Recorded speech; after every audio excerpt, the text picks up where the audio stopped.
여러분 반갑습니다. 2023년 11월 12일 오늘은 교회력으로는 창조절 11번째 주일입니다.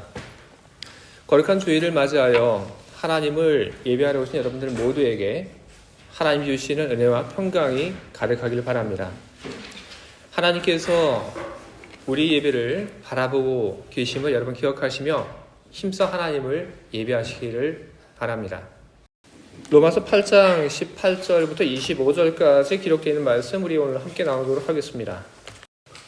로마서 8장 18절부터 25절입니다. 생각하건대 현재의 고난은 장차 우리에게 나타날 영광과 비교할 수 없도다. 피조물이 고대하는 바는 하나님의 아들들이 나타나는 것이니 피조물이 허무한데 굴복하는 것은 자기 뜻이 아니여 오직 굴복하게 하시는 이로 말미암음이라. 그 바라는 것은 피조물도 썩어짐의 종노릇한 데서 해방되어 하나님의 자녀들의 영광의 자유에 이르는 것이니라. 피조물이 다 이제까지 함께 탄식하며 함께 고통을 겪고 있는 것을 우리가 아느니라. 그뿐 아니라 또한 우리 곧 성령의 처음 익은 열매를 받은 우리까지도 속으로 탄식하여 양자 될 것 곧 우리 몸의 속량을 기다리느니라. 우리가 소망으로 구원을 얻었음에 보이는 소망이 아니니 보는 것을 누가 바라리요. 만일 우리가 보지 못하는 것을 바라면 참음으로 기다릴지니라. 아멘. 함께 기도하겠습니다. 이곳에 계신 하나님을 믿으며 우리 모두 힘써 하나님을 예배하고 있습니다. 하나님께 우리 목소리로 찬양을 드리고 그리고 하나님을 향하여 두렵고 떨리는 마음으로 우리 함께 기도를 올려드리고 있습니다. 하나님 우리의 찬양을 들으시고 또한 우리의 기도를 들으시고 기억하심을 믿습니다. 주님이 우리의 기도를 들으시고 선하게 응답하여 주실 것을 우리들은 믿습니다.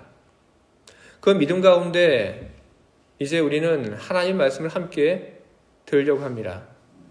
오늘 베른 한인교회를 위하여 하나님께서 주시는 말씀, 오늘 나를 위하여 하나님께서 주시는 그 말씀을 내가 듣고자 합니다. 주님이시여, 우리 마음속에 그 모든 주의 말씀을 듣는 것에 방해되는 것들을 다 비우게 하시고 오직 주의 말씀에 집중하게 하시고 주의 말씀을 듣게 하시고 기억하게 하시고 그 말씀대로 살게 하시옵소서.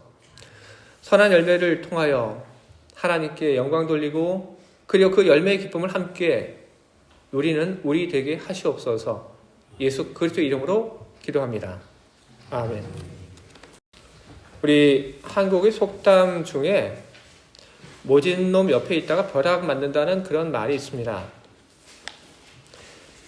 오늘 제가 여러분들 앞에서 읽은 이 본문의 그런 상황이 바로 이 속담에 아주 걸맞는 그런 이야기들입니다. 인간으로 말미암아 피조물들은 예로부터 큰 고통을 겪어왔습니다. 그 고통의 역사의 시작은 에덴에서부터 시작이 되었습니다. 인간이 에덴의 동산에서 하나님 앞에서 죄를 지었습니다. 그러자 하나님께서는 인간에게 벌을 내리셨습니다. 그런데 하나님께서 인간에게 벌을 내리실 때 하나님께서 어떻게 하나님께서 인간에게 벌을 내리셨습니까? 하나님은 인간이 살아가는 그 땅을 인간이 살기 힘든 곳으로 변화시킴으로 사람들이 하나님이 내리는 그 벌을 받도록 그렇게 만드셨습니다. 그래서 땅이 가시덤불과 엉겅퀴를 만들어내게 되었습니다. 시간이 지나 노아의 시대에 그때 우리 모두는 어떤 일들이 일어났는지 우리는 그 당시의 사건을 우리는 너무나도 잘 알고 있습니다. 노아의 시대, 그 시대를 살았던 사람들이 하나님 앞에서 또다시 악을 저지르게 됩니다. 하나님께서 그 악을 바라보시고 그리고 그 악한 인간에 대해서 물로 심판하십니다. 하나님께서 물로 세상을 심판하시고 인간을 심판하실 때 그 심판으로 인해서 죄를 지었던 그 인간들만 그 벌을 받았냐 하면 그렇지 않습니다. 인간의 그 죄로 말미암아 땅에 있던 생물들이 함께 죽임을 당했습니다. 하늘을 자유롭게 날아다니던 그 새들도 그 빗속에 그 물로 인해서 죽고 말았습니다. 엘리야 시대에 왕이 하나님 보시기에 악을 행했습니다. 그리고 백성들이 또한 죄를 지었습니다. 하나님께서는 왕과 그리고 이스라엘 백성들이 그 죄를 책망하시며 그 죄에 대한 벌로 하나님께서는 땅에 비를 내리지 않으셨습니다. 땅에 비가 내리지 않으니까 사람들이 큰 고통을 겪게 됩니다. 그런데 고통을 겪은 것은 사람들만이 아닙니다. 땅에 있던 모든 생명들, 식물, 동물, 이 모든 생명들이 고난을 겪고 아픔을 겪었습니다. 왜요? 피조의 세계는 아무런 잘못이 없었지만 인간으로 말미암아 피조의 세계는 큰 고통과 아픔을 겪었습니다. 피조의 세계가 인간으로 인해서 괴로움을 겪었다고 하는 것은 그것은 지나간 이야기는 아닙니다. 지금 우리가 살고 있는 이 시대 속에서도 우리는 그런 일들이 반복되고 있다고 하는 것을 우리는 보게 됩니다. 우리는 기후변화를 이야기를 합니다. 그리고 우리는 환경오염이라고 하는 것을 우리는 이야기를 합니다. 그것은 바로 인간으로 인해서 세상이 고통받고 있다고 하는 그런 증거들이고 신호인 것입니다. 인간으로 인해서 세상은 이렇듯 아픔을 겪고 고난을 겪고 괴로움을 겪고 있습니다. 바울은 그런 피조의 세계를 바라보며 이야기합니다. 이렇게 이야기를 합니다. 피조물이 허무한데 굴복한 것은 자기 뜻이 아니요 오직 굴복해 하시는 이로 말미암음이라. 피조의 세계가 허무에 굴복했다. 그렇게 이야기하고 있습니다. 피조의 세계에 그 어떤 소망도 없다는 이야기를 하고 있는 것입니다. 생명이 이어져 가고 생명이 태어나지만 그 모든 생명이 어떤 목표도 없고 보람도 없습니다. 그래서 피조의 세계가 허무한 가운데 지금 있는 것입니다. 그 허무를 이겨볼 생각을 하지 않고 그 허무함을 피조의 세계는 그대로 자기 운명으로 받아들이고 있는 것입니다. 허무한 속에 존재하는 그 피조의 세계가 그 허무한 속에서 한 가지 희망을, 한 가지 바람을, 꿈을 갖고 있습니다. 그것은 하나님의 아들들이 나타나는 것입니다. 피조의 세계가 하나님의 아들들이 나타나는 그것을 소망하고 있다. 그것은 어떤 뜻입니까? 하나님의 아들들이 나타난다고 하는 것은 죄 때문에 하나님과 원수되었던 인간들이 그리스도의 은총으로 하나님의 자녀로 변화됨의 사건을 두고 이야기를 하는 것입니다. 죄로 인해서 하나님과 원수되었던 그 인간들이 하나님의 자녀로 변화가 되게 되면 그러면 하나님께서는 은혜를 베푸십니다. 그리고 그런 일들이 일어나게 되면 하나님께서는 만물을 회복시키십니다. 그것을 피조의 세계가 알고 있습니다. 그렇기 때문에 피조의 세계는 하나님의 아들들의 출현을 그것을 기다리고 있는 것입니다. 피조의 세계가 온 세상에 하나님의 아들들, 하나님의 자녀들이 나타나는 것을 기다리고 한다는 이 이야기는 오늘 우리들에게 어떤 의미냐면 바로 선교의 사명을 우리들이 회복을 해야 한다는 그런 이야기인 것입니다. 피조물들의 그 고난, 그리고 피조물들의 그 간절한 소망은 오늘 우리들에게 선교의 사명, 그것이 무엇인지 다시 한번 생각하게 하고, 그리고 선교를 위해서 다시 한번 우리들이 결단하고 헌신해야 한다는 것을 우리에게 촉구하고 있는 것입니다. 그리고 선교의 그 사명을 깨닫고, 그리고 그 선교의 사명을 가지고 살아야 한다고 하는 것은 비단 피조의 세계가 우리들에게 주는 메시지만은 아닙니다. 그 메시지는 또한 하나님으로부터 오는 메시지이기도 합니다. 하나님은 끊임없이 우리들에게 이야기를 하십니다. 바로 세상의 선교를 위해서 우리들이 헌신할 것을 하나님은 우리들에게 이야기를 하고 계신 것입니다. 그렇다면 우리들이 지금 요청받고 있는 이 선교의 사명이 무엇인지에 대해서 우리는 알아야 하는 것입니다. 선교의 사명이라고 하는 것은 무엇일까요? 우리는 선교의 사명이라고 할 때 우리는 그것을 복음을 전하는 것으로만 우리는 알고 있습니다.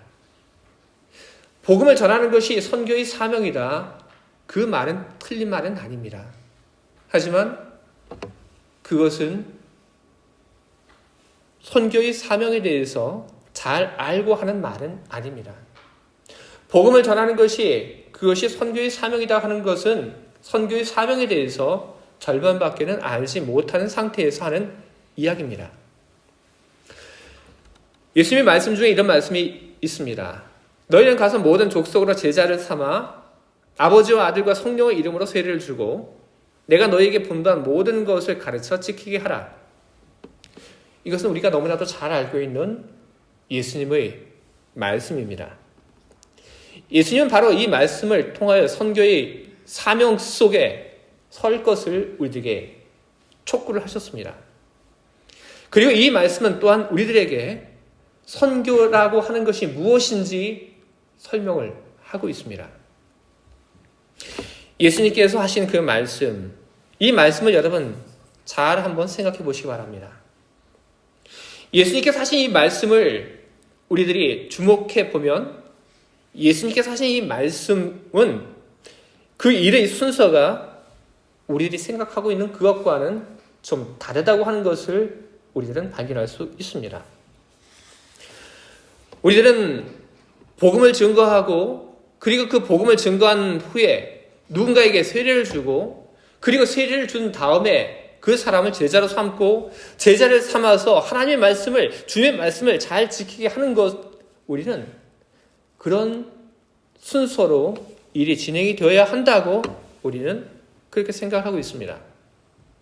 그러나 오늘 예수님께서 하신 선교의 명령은 우리들이 생각을 하고 있는 일의 그런 진행의 순서와는 다릅니다.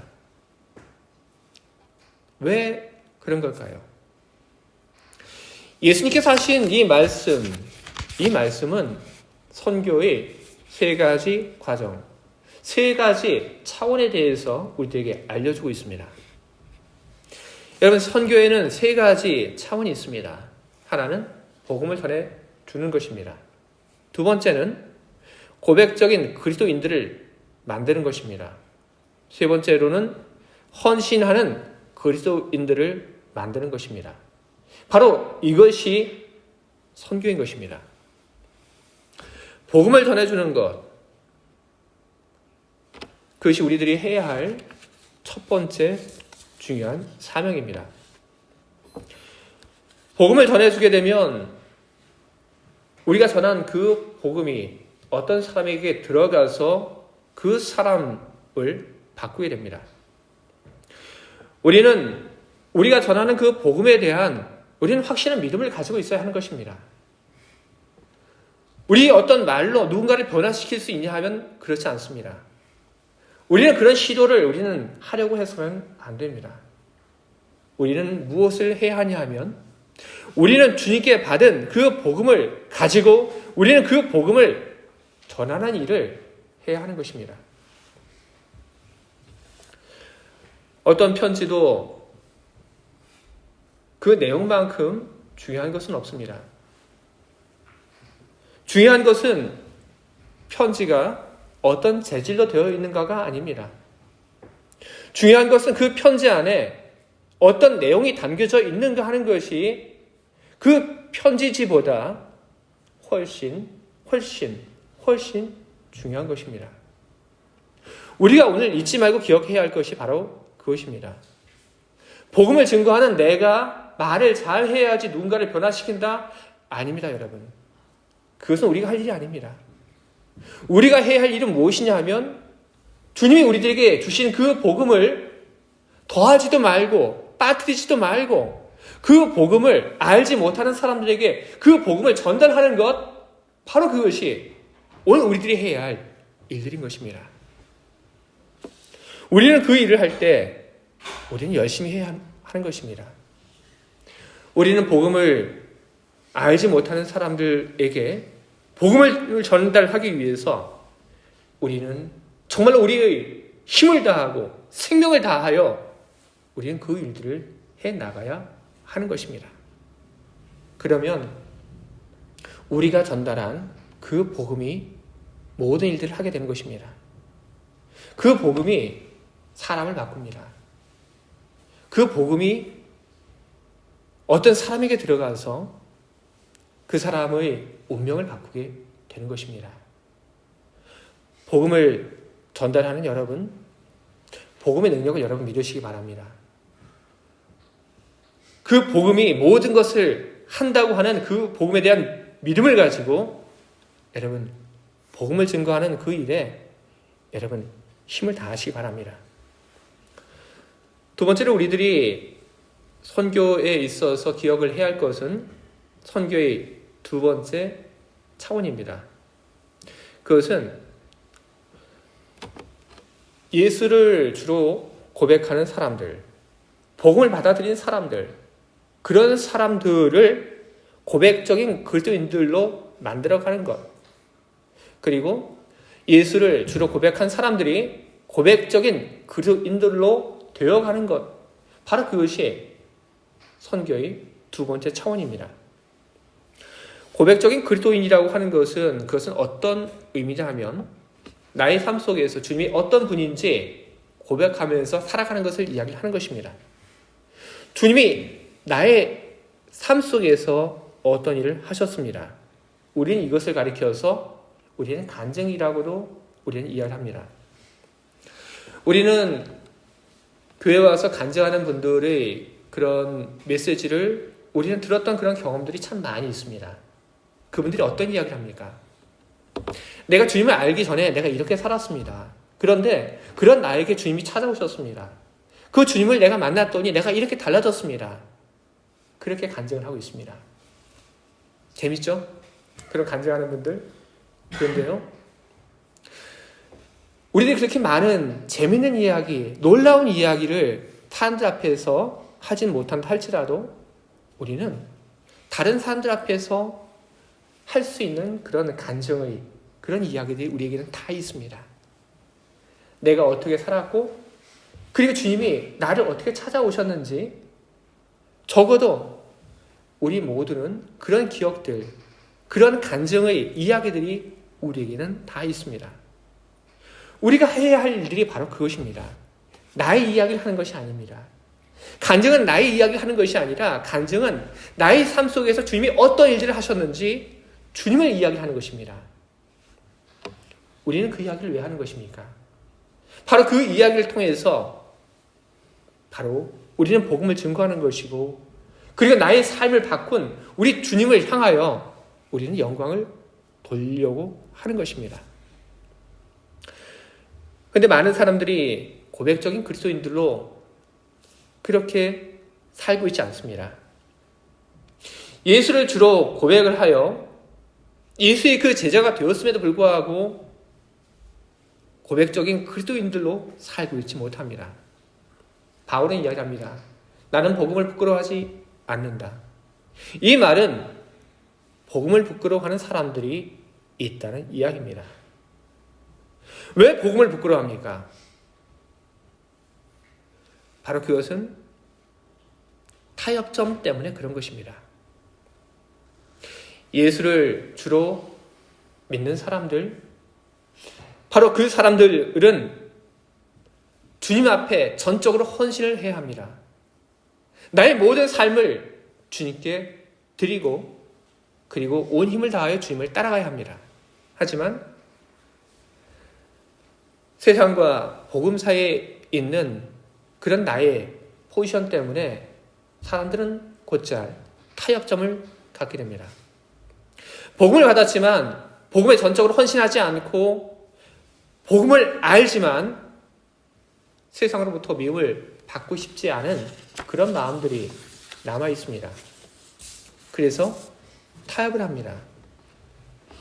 우리는 교회 가는 것에 대해서도 우리는 타협을 합니다. 매주 그렇게 교회 갈 필요가 있을까? 스위스 교회를 보게 되면 그런 타협을 한 사람들이 많이 보입니다. 우리는 어떤 헌신에 대해서도 역시 우리는 타협을 합니다. 이 정도 하면 됐어. 스스로 타협을 합니다. 그리고 어떤 모임에 가서 주님을 이야기를 하고 주님을 고백하는 그 일에 있어서도 우리는 타협을 합니다. 왜냐하면 그곳에 가서 주님을 이야기를 할 때 그 이야기를 듣는 사람들이 싫어한다고 하는 것을 너무나도 잘 알고 있기 때문에 다른 사람들이 그 미움을 받기 원치 않기 때문에 우리는 타협을 합니다. 내 친구 만나는 곳에 가서는 주님을 내가 이야기하지 않을 거야. 그렇게 타협을 하고 고백하지 않습니다. 우리는 우리 안에 얼마나 깊은 그런 타협점이 있는지, 우리는 우리 안에 얼마나 많은 그런 타협들이 존재하고 있는지 우리는 그것을 봐야 합니다. 그리고 우리는 신앙과 그리고 세상 속에 있는 그 타협의 바로 그 자리에서 우리는 나와야 하는 것입니다. 바로 그 일을 하게끔 돕는 것, 그리고 그 일을 해 나가는 것, 여러분 그 또한 우리들이 해야 하는 선교인 것입니다. 여러분을 통하여 주님이 고백되고 여러분을 통하여 주님의 이름이 세상 속에서 영광을 받게 하시길 바랍니다. 선교의 세 번째 차원은 헌신하는 그리스도인들을 만드는 것입니다. 그리고 헌신하는 그리스도인들이 되어 가는 것입니다. 헌신하는 그리스도인들, 주님의 일을 위하여 헌신하는 사람들입니다. 바로 이 사람들 통해서 재생산이 일어나게 됩니다. 복음을 전하는 그 일에 대한 재생산이 일어나게 되는 것입니다. 헌신이라고 하는 것은 나의 몸만을 드리는 것이 여러분 아닙니다. 헌신이라고 하는 것은 나의 몸뿐 아니라 나의 모든 것을 드리는 것을 이야기하는 것입니다. 나의 시간, 나의 지식, 나의 돈, 이 모든 것을 드리는 것이 바로 헌신입니다. 이것을 드릴 때 분명한 목적이 있다면 우리는 우리가 가지고 있는 것을 기꺼이 우리는 내어놓습니다. 구약 성경을 보게 되면 성막을 짓는다고 할 때 그때 필요한 것이 많았습니다. 성막을 짓기 위해서 필요한 것을 모세가 사람들 앞에서 이야기를 합니다. 지금부터 우리가 하나님의 성막을 지어야 하는데 그 성막을 위해서 바로 이런 물건들이 필요합니다. 그 이야기를 하니까 사람들이 그 이야기를 듣고 그 필요한 물건들 속에 내가 가지고 있는 것을 보고 그것을 내놓기 시작합니다. 서로 상의하지 않습니다. 그 필요한 물건 가운데 내가 뭐가 있는지를 보고 그리고 그것을 위해서 기꺼이 내놓습니다. 그 필요가 너무나도 쉽게 너무나도 금방 채워졌습니다. 필요한 것 이상의 그런 물건들이 들어오게 되니까 모세가 이야기를 합니다. 이제 그만하십시오. 이야기를 하게 되죠. 느헤미야서를 보게 되면 그와 똑같은 일들이 다시 한번 언급되고 있습니다. 성벽을 복구하는 일을 느헤미야는 했습니다. 그런데 성벽을 복구하는 그 일을 할 때 사람들이 자신들의 그 재물을 내어놓습니다. 성경을 보게 되면 느헤미야가 이야기하지 않습니다. 느헤미야가 여러분 지금 우리가 성벽을 지어야 하고 그리고 하나님의 이 성읍을 다시 재건해야 하는데 돈이 없습니다. 여러분 돈 내십시오. 느헤미야가 그런 얘기하지 않습니다. 그러나 사람들이 봅니다. 사람들이 보고 하나님의 도시 예루살렘 성벽을 짓고 그리고 하나님의 영광을 위하여 자신들이 가지고 있는 그 돈들을 재물들을 재산들을 내놓기 시작합니다. 그 이야기가 느헤미야 7장 70절부터 72절까지 이렇게 기록되어 있습니다. 어떤 족장들은 역사를 위하여 보조하였고 총독은 금천 드라크마와 대접 50과 제사장의 의복 530벌을 보물 곳간에 드렸고 또 어떤 족장들은 금 2만 달란트와 은 2200만화를 역사 곳간에 드렸고 그 나머지 백성은 금 2만 드라크마와 은 2000만회와 제사장의 의복 67벌을 드렸느니라. 금 2만 드라크마라고 우리 성경에는 되어 있는데 이거는 원래 다릭이라고 하는 말로 그렇게 성경에는 쓰여져 있습니다. 다릭이라고 하는 것은 페르시아의 화폐의 단위입니다. 그런데 뭐라고 여기 되어 있냐 하면 금 2만 다릭이라고 되어 있습니다. 바로 금화 2만 개를 냈다는 그런 이야기입니다. 금화 2만 개. 그걸 지금 우리 화폐로 환산하면 얼마 정도의 돈이 되냐 하면 대략 90에서 100억 정도 되는 돈입니다. 족장들이 그 돈을 냈습니다. 그 외에도 은 2200만화를 냈습니다. 족장들이 그 돈을 냈고 그리고 백성들이 또 돈을 그렇게 냈습니다. 누구도 그것을 강요하지 않았습니다. 그들은 그렇게 여유가 있던 사람들이 아닙니다. 그들은 포로지에서 돌아온 사람들입니다. 그들은 지금 무너진 예루살렘 그 속에서 하루하루 힘겹게 살고 있던 그런 사람들입니다. 그 사람들이 자신들이 가지고 있던 것을 하나님께 내놓습니다. 누구도 강요하지 않았지만 그들은 정말로 무리하면서 그것을 드렸습니다. 그들이 돈 아까운 줄 모르는 사람들입니까? 아닙니다. 압니다. 그 돈이 있으면 얼마나 편한지 아는 사람들입니다. 하지만 그들은 자신들이 가지고 있던 것을 자원하여 하나님께 드렸습니다. 다른 사람들이 나를 바라보는 그 시선이 의식되었기 때문에 그것이 불편해서 그것을 내놓은 것이 아닙니다. 자원했습니다. 왜? 분명한 이유가 있었습니다. 그들에게는 분명한 이유가 있었고 그들에게는 하나님의 영광을 위하여 자원하고자 하는 그런 마음이 있었고 그래서 그들은 자신들이 가지고 있던 것을 기꺼이 하나님에게 드렸던 것입니다. 오늘 우리들이 해야 하는 일들 또한 바로 이것입니다.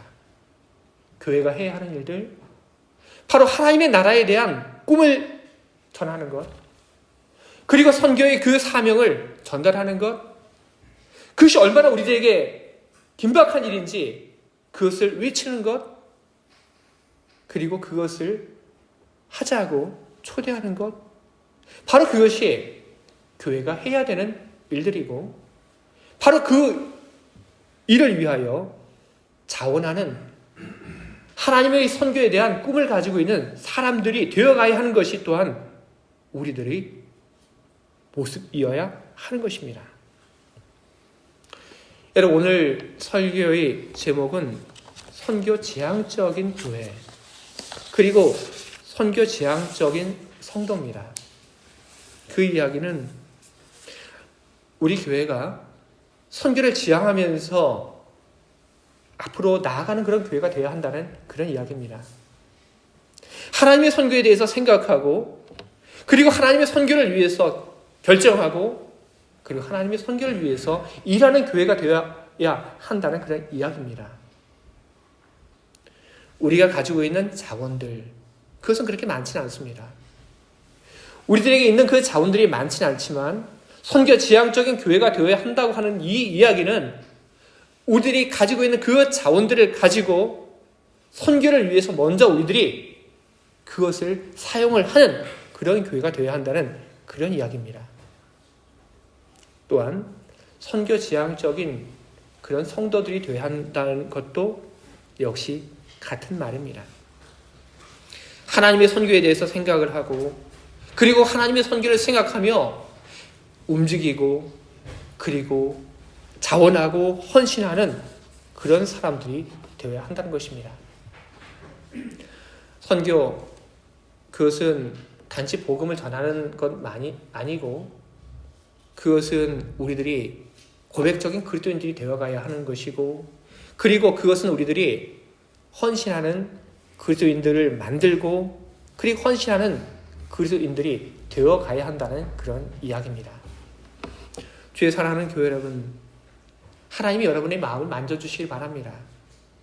하나님께서 여러분들 모두에게 그 선교라고 하는 것이 얼마나 귀하고 필요한 것인지 여러분 모두에게 일깨워 주시길 바랍니다. 우리 교회가 한 곳을 보기를 바랍니다. 우리 교회가 마음이 흩어지지 않고 하나의 마음이 되어 한 곳을 바라보며 선교라고 하는 그 지향점을 바라보며 선교 지향적인 교회가 되길 바랍니다. 그리고 선교 지향적인 교회, 그 안에서 여러분 또한 점점 고백하는 그리스도인들, 더 많이 고백하는 그리스도인들, 그리고 나의 출세와 나의 편함이 목적이 아니라 하나님의 선교의 꿈을 가지고 그것을 위하여 자원하시는 그런 선교 지향적인 그런 삶을 살아가시는 여러분 모두가 다 되시기를 주님의 이름으로 축원드립니다. 아멘.